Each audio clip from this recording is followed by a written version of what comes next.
Merah bulat si buah tomat, buah kesukaan si Soleh Mamat. Yang ngaku umat Nabi Muhammad, jawab salam, harus semangat. Assalamualaikum warahmatullahi wabarakatuh. Alhamdulillahirrabbilalamin. Wassalatu wassalamu ala asrofil anbiya'i wal mursalin Sayyidina wa maulana Muhammadin wa ala alaihi wa sahbihi ajmain, amma ba'du. Bismillahirrahmanirrahim. Salam sejahtera saya ucapkan untuk semua rekan-rekan seiman. Pertama-tama, marilah kita panjatkan puja dan puji syukur kehadirat Allah Subhanahu wa Ta'ala, Zat pencipta alam semesta dan seisinya. Karena berkat rahmat dan curahan kasih sayangnya lah kita semua dapat berkumpul di sini dalam keadaan sehat walafiat tanpa kurang suatu apapun. Tak lupa salam serta solawat mudah-mudahan senantiasa mengalir deras untuk manusia istimewa yang mampu memberi syafaat kelak di hari kiamat. Beliau adalah junjungan kita, baginda Nabi Muhammad sallallahu alaihi wasallam. Dalam kesempatan ini, saya akan memberikan tausiah singkat mengenai say no to riba. Apa itu riba? Dalam kitab Minhajul Muslim, tulisan dari Syekh Abu Bakar Jabir Al-Jazairi, disebutkan bahwa riba adalah penambahan jumlah harta yang bersifat khusus. Sedang pengertian riba secara umum adalah penambahan nilai barang tertentu dan penambahan jumlah pembayaran pada utang. Contoh konkretnya, misalnya si fulan berhutang 100, namun dia diminta untuk membayar hutangnya sebanyak 120. Nah, yang 20 inilah yang kita sebut dengan riba. Kenapa dalam Islam riba diharamkan? Yang pertama, riba termasuk dalam 7 dosa besar. Dari Abi Hurairah berkata bahwa Rasulullah Shallallahu alaihi wasallam bersabda, jauhilah dari kalian 7 hal yang mencelakakan. Para sahabat bertanya, apa saja ya Rasulullah?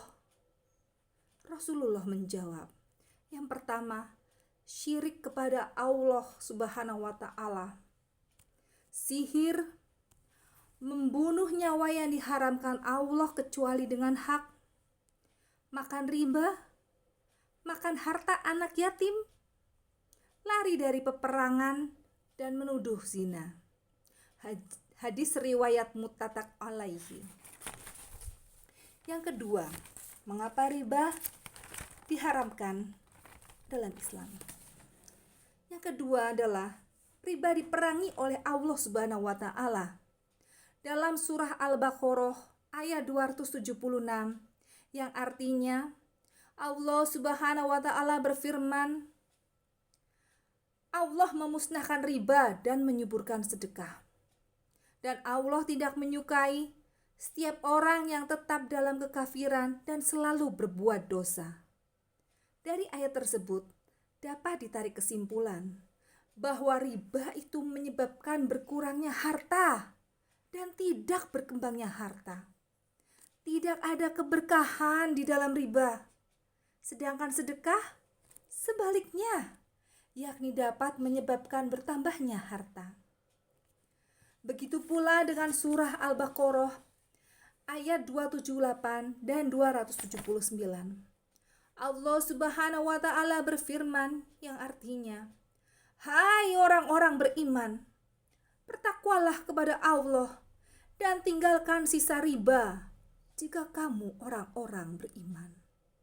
Maka jika kamu tidak mengerjakan, maka ketahuilah bahwa Allah dan Rasul-Nya akan memerangimu. Dan jika kamu bertaubat, maka bagimu pokok hartamu, kamu tidak menganiaya dan tidak dianiaya.